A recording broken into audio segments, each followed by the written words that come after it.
현대인들이 가지고 있는 고민 중에 하나가 다이어트가 아닌가 생각합니다.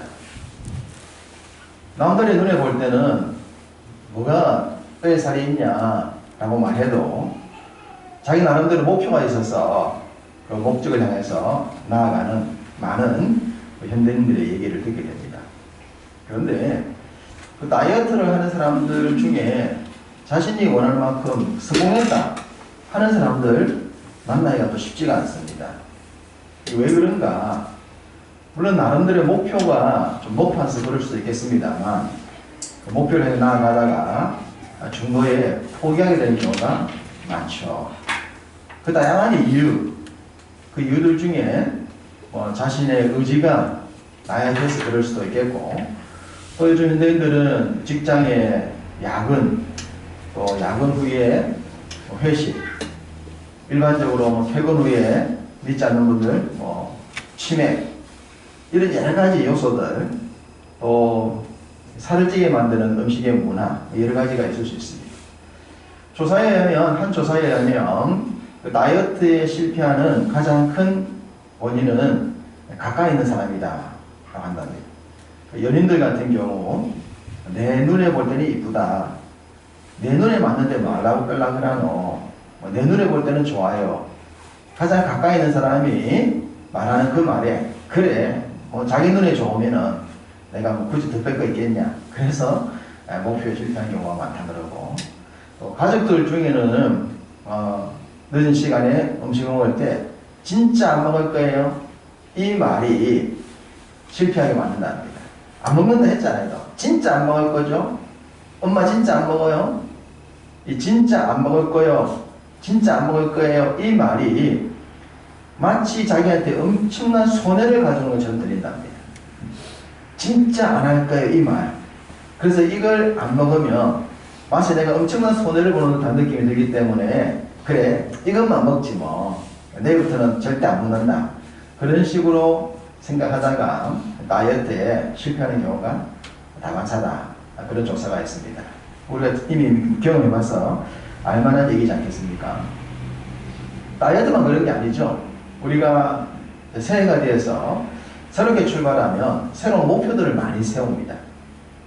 가령 성경 읽기 같은 경우도 마찬가지죠. 올해는 반드시 성경을 일독을 할 거야 라고 목표를 세웁니다. 직장을 갔다 와서 성경을 읽어야 되는데 피곤하고 할 일이 있다 보면 이것하고 저것하고 잠깐만 쉬었다가 5분 뒤에, 그러다 보면 또 하루가 지나가 버리고 내일부터 새로 그런 생각하다 보면 일주일이 지나가 버리고 그러다 보면 또 한 달이 지나가고, 그래서 사실은 목표를 세움에도 불구하고 그 세운 목표를 이루지 못하고 넘어가는 경우가 참 많다라는 생각이 듭니다. 저는 작년에 지창훈 장로님의 그 독서를 보면서 작은 도전을 받았습니다. 평상시 독서는 설교를 위한 독서, 그리고 좀 편향적인 독서를 했는데, 지창훈 장로님이 직장에 은퇴를 하시고 난 뒤에 한 분야에 관심을 가진 게 독서예요. 그래서 독서를 열심히 하시더라고요.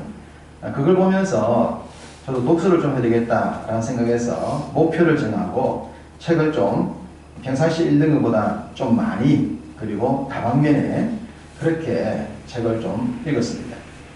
한 해를 보내면서 돌아보니 목표 달성을 못했어요. 절반의 성공이라 할까, 절반보다 좀 못한 것 같습니다.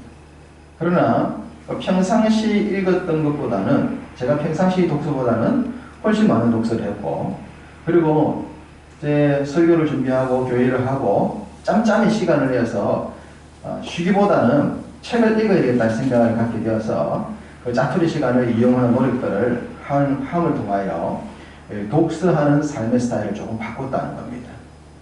목표를 이루었다라고 하는 것보다도 독서라고 하는 한 파트의 부분을 새롭게 좀 열어뒀다라고 하는 것들이 지난 한 해에 작은 수확이었다. 그래서 올해는 작년보다는 2배 정도는 더 읽어보자, 그런 목적을 가지고 도서관 찾아가는 것을 습관화시키고 책을 읽는 것을 좀 더 습관화시켜보자 라는 목표를 정해놓습니다. 어쨌든 이런저런 목표들이 있을 수 있습니다. 우리가 어떤 일의 성공이다 혹은 승리다 라고 말할 때는 반드시 목표가 있어야 됩니다. 목표가 있어야 그것을 달성했을 때에 성공했다, 승리했다라고 하는 것이지, 목표가 없다면 승리, 성공의 의미가 별로 없습니다. 그러니까 우리가 다이어트를 하든 책을 읽든 직장에서 또 목표를 정하든 뭐 적금을 하든 자기 나름대로의 목표를 정해야 됩니다. 그 목표를 정하고 그 목표를 향해 달려가야, 가령 여러분이 성경을 일도하겠다라고 했지만 일도하겠다는 목표를 정했기 때문에 완독은 못하더라도 그래도 반독은 해내지 않습니까? 아예 목표를 세우지 않았다면 성경 읽을 생각도 안 했겠지만, 여러분들이 목표를 세워서 반독을 했다면 올해 또 반독해서 일독할 수 있는 거예요. 1년 만에 하는 것을 2년 만에 해낸단 말입니다. 목표를 세워야 1년에 할 것, 2년에 할 것, 3년 해내는데, 성경을 읽겠다는 목표를 갖지 않으면 10년이 지나도 반독도 안 된다는 겁니다. 어떤 일이든 목표가 정해져야 된다. 그리고 그 목표를 놓고 달려가야 승리의 감격과 성공하는 고백들을 해낼 수가 있는 겁니다. 저는 지난해 제일 마지막 주일에 넉넉히 이기느니라 라는 제목으로 말씀을 전했고, 지난 주일에는 능히 감당하리라 라는 주제로 말씀을 정했습니다. 오늘 말씀은 항상 이긴다, 항상 이기게 하시는 하나님 라는 제목으로 말씀을 정하려고 합니다.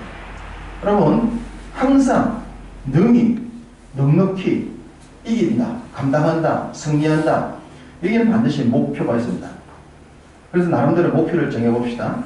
직장의 목표, 가정의 목표, 경건의 목표. 여러분 나름대로 목표를 정하십시오. 그 목표를 정해놓고 그것을 어떻게 감당해낼 수 있을 것인가, 하나님이 그 목적을 향해 달려갈 때에 어떻게 그것을 감당하게 하시는가 라고 하는 것들을 체험했으면 좋겠고 고백했으면 좋겠습니다. 자, 오늘 본문 고린도후서 2장 14절 같이 합독합니다. 항상 우리를 그리스도 안에서 이기게 하시고 우리로 말미암아 각 처에서 그리스도를 아는 냄새를 나타내시는 하나님께 감사하노라. 아멘. 항상 그리스도 안에서 이기게 하신다. 정말 멋진 말씀이고 멋진 표현이고 매력적입니다. 그런데 이 말씀이 진짜 매력적이기 위해서는 이겨야 합니다. 아무리 말씀이 매력적이라도 이기지 못한다면, 실패했다면, 패배했다면 이 말씀이 매력적으로 다가올 수 있겠습니까? 경기를 했는데 이긴 팀과 응원한 팀이 승리했을 때에 그것은 큰 감격이고 매력이고 기쁨이지만, 패했을 때, 응원했는데 응원한 팀이 졌을 때는 이 말씀이 매력적일 수가 없어요. 졌을 때는 이 말씀이 괴롭잖아요. 이 말씀이 무의미하잖아요. 나를 힘들게 하잖아요. 이기게 한다 했는데 왜 실패한 거지? 나는 왜 이렇게 패배를 맛본 거야? 왜 이렇게 씁쓸한 거야? 이겨야만 이 말씀이 매력적입니다. 그렇기 때문에 우리가 이기는 목표를 두어야 되고 이기는 삶을 살아야 하는 것입니다. 지난해 마지막 주일날 넉넉히 이기느니라, 이 말씀은 로마서 8장 37절이었습니다. 이 모든 일에 우리를 사랑하신 이로 말미암아 우리가 넉넉히 이기느니라. 이 모든 일에 우리를 사랑하시는 이로 말미암아. 우리가 넉넉히 이길 수 있는 삶의 비결이 뭐라고 했습니까? 우리를 사랑하시는 그분 안에 있으므로 그 하나님과의 관계에 의해서 승리가 나온다고 말씀드렸습니다. 그렇다면 오늘 본문 고린도후서 2장 14절도 이기는 삶이 어디서 나옵니까? 그리스도 안에서 나옵니다. 그리스도 안에서, 우리를 사랑하신 하나님 안에서 승리가 있는 겁니다. 이 말은 그리스도 밖에, 하나님 밖에서는 진정한 승리가 없다는 겁니다. 그리스도 밖에 있는 승리는 세상 삶을 말합니다. 눈에 보는 정말 화려하게 멋지게 성공한 것처럼 보이는 수많은 세상 사람들의 그 삶이 하나님의 관점에서 보는 승리가 아니라는 거예요. 착각인 거죠. 신기루에 불과한 거예요. 진짜 금과 가짜 금의 차이. 가짜 금은 그 가에만 금칠을 해놓은 거예요. 겉으로 볼 땐 진짜처럼 보이지만 그 속까지 금이냐, 금만 칠해놓았느냐, 어떤 게 진짜냐, 어떤 게 진정한 승리냐? 이걸 우리가 놓쳐서는 안 되는 겁니다. 성경은 우리에게 그리스도 안에서, 하나님 안에서의 승리를 얘기하고 있습니다. 사도 요한이 이런 얘기를 합니다. 요한 1서 5장 5절인데요. 예수께서 하나님의 아들이심을 믿는 자가 아니면 세상을 이기는 자가 누구냐? 다시 말씀드리면 요한 1서 5장 5절에 예수께서 하나님의 아들이심을 믿는 자가 아니면 세상을 이기는 자가 누구냐? 세상을 이길 수 있는 사람은 누구냐 그러면 하나님의 아들 예수 그리스도를 믿는 자라고 하는 거예요. 하나님은 하나님을 믿고 예수님을 믿는 자에게 세상을 이길 수 있는 승리를 보장해 두신 거예요. 너희가 나를 믿고 내 방법으로 살아가면 너희의 인생에 승리를 내가 주겠다. 이건 하나님의 약속인 거예요. 그 약속의 말씀을 믿고 살았던 사람들의 고백이 믿음의 열매들인 거예요. 우리도 이런 도전을 해봐야 됩니다. 평범한 삶을 살지만 그 삶 속에서 끊임없이 나오는 승리하는 삶, 이겼다고 고백하시는 삶이 나와져야 되고, 가장 가까이 있는 사람에게 승리의 감정들을 나눌 수 있어야 합니다. 가장 가까이 있는 가족들에게 지나온 시간들을 얘기할 때 발전지게 없고 승리한 삶이었다라고 얘기할 수 있는 그런 얘기들이 바로 그리스도 안에 믿음을 가진 자에게 주어진 결과라고 하는 것입니다. 때로 우리는 불신자와 살아갈 때에 의문이 들 때 있습니다. 믿는 사람과 안 믿는 사람은 때로는 안 믿는 사람이 훨씬 믿는 나보다 잘 되는 경우가 있단 말이에요. 똑같은 경주를 하는데, 직장에서 경주를 하는데 안 믿는 녀석이 나보다 훨씬 더 잘 되는 그런 경우도 있지 않습니까? 도대체 뭐야? 나는 성실하게 주어진 업무를 감당하고 불법적인 행하지 아니하고 달려가는데 어떻게 나보다 그렇지 않은 것 같은 저 친구가 더 잘 되지?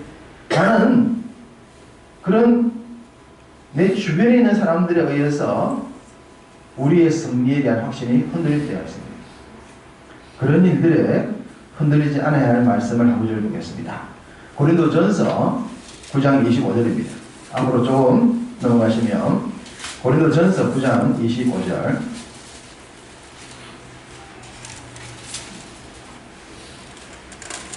고린도전서 9장 25절을 함께 읽겠습니다. 이기기를 다투는 자마다 모든 일에 절제하나니 그들은 썩을 승리자의 관을 얻고자 하되 우리는 썩지 아니할 것을 얻고자 하노라. 할렐루야. 내가 최종적으로 내 손에 줄 것이 썩을 것이냐 썩지 아니할 것이냐. 하나님은 우리가 이 세상과 싸워나갈 때 너희들이 최종적으로 얻을 것은 썩지 아니할 거야. 썩지 않는 것을 위해 살아야 돼 라고 말하는데, 세상 사람들은 결론적으로 썩는 걸 위해서 사는 거예요. 썩어 없어지는 것. 그런데 세상 사람들은 자신들이 그렇게 이루는 것이 썩어질 것이라는 생각하지 않습니다. 모르기 때문에. 그들이 쥐고 있는 것들이 썩어 없앤다는 사실을 몰라요. 그러나 우리는 알잖아요. 우리는 알기 때문에 썩는 것을 위해 사는 것이 아니죠. 썩어 없앤다고 하는 것은 세상적인 방법을 말하는 겁니다. 우리는 세상 방법을 쓰지 않습니다. 세상 방법으로 써서 얻게 되어지면 그것이 썩어 없어진다는 걸 알기 때문이에요.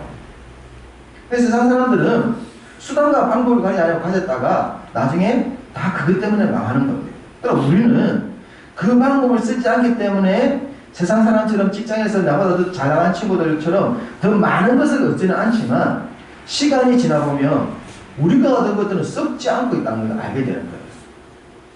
그래서 결국은 나와 경쟁했던 사람들이 나보다 더 많이 이루었다는 사람들이 우리를 부러워하게 되는 겁니다. 왜? 썩어 없어지는 것을 경험해보면 얼마나 처참한지 몰라요. 수많은 사람들이 이루다가 그 썩어지는 것 앞에서 괴로운 인생의 결말을 보는 경우가 많습니다. 그러나 믿음으로 썩지 않는 것을 위해 달리는 성도의 삶은 결과가 가면 갈수록 아름다운 거예요. 저도 나이가 이제 60을 향해 가고 있고, 처음에 교육자 생활할 때는 뭐 이런저런 여러 생각들을 많이 했지만 지금은 이제 졸업이 다가오니까 졸업이 다가올수록 인생의 마무리를 어떻게 할까? 사역의 마무리를 어떻게 해야 될까? 요즘에 그런 생각을 하는 거예요. 그래서 이제 우리 아이들과 함께 우리 아이들이 엄마 아빠의 인생의 사역의 마지막을 보면서 아이들한테 무슨 도전을 줄 수 있을까? 그런 생각을 나이가 된 거예요. 마지막까지 달려가서도 당당하게 자녀들에게 말할 수도 있고, 또 자녀들이 아버지의 삶의 사역의 마지막을 보면서 아버지 축하드려요, 그런 말을 들을 수 있다면, 비록 뭐 이루는 건 별로 없잖아요. 교회도 개척교회를 했지, 뭐 사는 삶도 남들처럼 뭐 제 이름으로 된 아파트 하나 가지고 있는 것도 아니지, 그렇다고 통장에 돈이 들어있는 것도 아니지, 내놓은 것이 사실 없어요. 목사로서 돌아보면. 그렇게 이제 인생의 사역의 마지막에 가고 있는 시점인데, 그럼에도 불구하고 이렇게 달려온 길과 달려간 길에 대해서 너무나도 이 일이 확신하기 때문에 제 아들에게조차도 이 길을 가라고 말할 수 있는 것. 절대로 이 길을 가지만 하는 것이 아니라 제 아들에게도 이 길을 가라고 해서 그 아들에게 그 바톤을 이어줄 수 있는 것, 썩지 않는 것을 알기 때문입니다. 대단한 것이 이루어서가 아니라는 것. 우리는 세상 속에서 승리해야 됩니다. 그런데 세상 속에서 실패하는 경우가 있어요. 지난 한 주간에 우리들이 경험했던 한 사건입니다. 정말 우리의 마음을 아프게 했던 정인이 사건입니다. 정인이를 입양했던 부모님은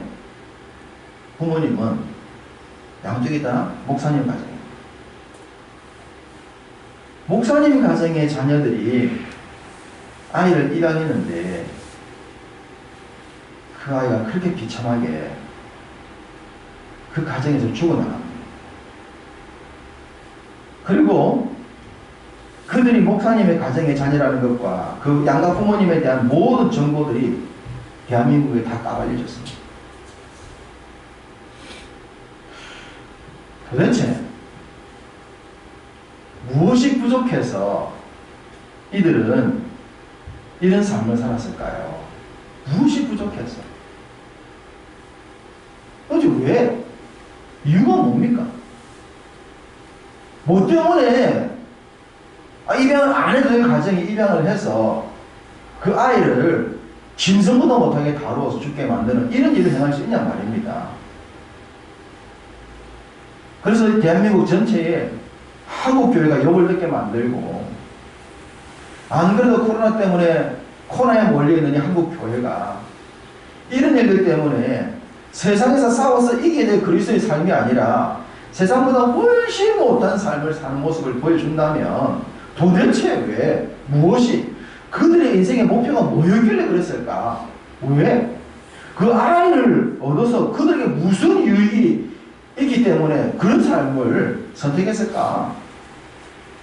그 아이를 데리고 살아가면 그들 삶에 무슨 손해가 있을 것 같기에 아이를 그렇게 했을까? 도대체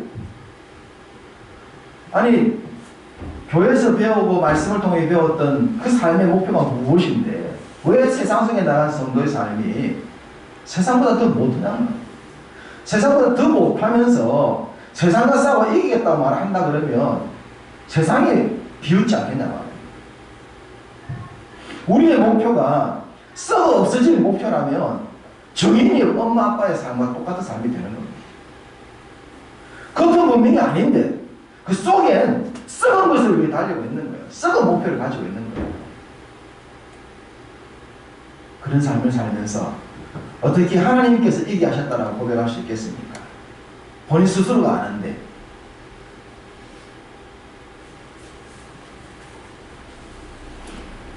우리 예수님이 계셨던 당시에 서기관들과 바리새인들은 백성들의 선생님이었어요. 선생님. 선생님이라는 말을 들었었죠. 그런데 우리 예수님이 이들을 크게 책망하십니다. 마태복음 23장 3절과 4절입니다. 마태복음 23장 3절과 4절. 마태복음 23장 3절과 4절 보시죠. 이 프로젝트 꺼버리면 낫겠습니다. 마태복음 23장 3절과 4절. 그러므로 무엇이든지 그들이 말하는 바는 행하고 지키되 그들이 하는 행위는 본받지 말라. 그들은 말만 하고 행하지 아니하며 또 무거운 짐을 묶어 사람의 어깨에 지우되 자기는 이것을 한 손가락으로도 움직이려 하지 아니한다 라고 했습니다. 그들은 분명 백성들의 스승이고 선생입니다. 가르치는 바 말하는 바는 옳아요. 가르치고 말하는 바는 올 때 그들의 행위는 본받을 게 없다고 하는 거예요. 백성들을 바르게 인도해야 될 삶인데 그들은 세상 것에 더 욕심이 많았던 사람이에요. 세상의 명예와 사람들이 알아주는 것, 그것에 더 연연한 삶을 살았기 때문에 우리 예수님이 싫어하셨던 겁니다. 이런 사람의 삶에 승리가 있을 수 있겠습니까? 이긴다는 고백이 나올 수 있겠습니까? 그 승리와 이김은 철저히 세상적이고 육적인 것이 될 수밖에 없어요. 영적인 승리는 얻을 수가 없어요. 그들을 통하여 인생이 변화될 수도 없고 그들을 통하여 구원의 역사가 일어날 수가 없는 거예요. 하나님이 믿는 우리를 통해서 이루고 싶은 게 뭡니까? 또 다른 사람들을 하나님의 나라로 이끌어오는 것 아닙니까? 그게 진짜 승리잖아요. 가장 가까이 있는 사람부터 시작해서 내 주변에 있는 사람에게 하나님께로 인도할 수 있는 삶, 하나님께로 나아가는 삶이 정말 매력적이고 성리한 삶이 멋진 삶이다라고 보여줄 수 있는 삶, 이게 진정한 승리고 썩지 않는 삶인데 겉만 그렇지 속으로 들어가 보면 더 세상적이고 세상보다 못한 목표를 가지고 있고 삶을 살아간다면 결국은 바리새인이나 서기관들과 다를 바가 없어지는 겁니다. 요한복음 16장 33절에 예수님이 이렇게 말씀하십니다. 세상에서는 너희가 환난을 당하나 담대하라. 내가 세상을 이겼노라. 예수 믿는 사람으로서 예수 믿는 것 때문에 환난 당하는 것을 걱정하지 말라는 겁니다. 예수 믿는 것 때문에 손해보는 것을 걱정하지 말라는 겁니다. 환난을 당하나 내가 세상을 이기지 않았냐? 너희들 보지 않았냐? 내가 십자가에서 죽기까지 했지만 내가 이기지 않았냐? 너희들도 내가 갔던 길을 가면 너희들도 나처럼 이길 수 있다. 환난 당하는 것, 좀 못 사는 것, 그거 너무 옛날지 말라는 겁니다. 너무 빨리 잘 살라 하지 말고 너무 빨리 좋아지려 하지 마십시오. 좀 천천히 가더라도 하나님의 법을 묵묵히 지키면서 걸어갈 때 그게 진정한 승리가 있고 진정한 가치가 있습니다. 그것이 선한 영향이 될 수 있어요. 야, 저렇게 천천히 가고 늦게 가도 결국은 다 해내네. 야, 다 이겨내는구나. 다 감당하는구나. 이걸 보여줄 수 있어야 하는 겁니다. 요한일서 5장 4절을 함께 보겠습니다. 393쪽에 있는 요한일서 5장 4절입니다.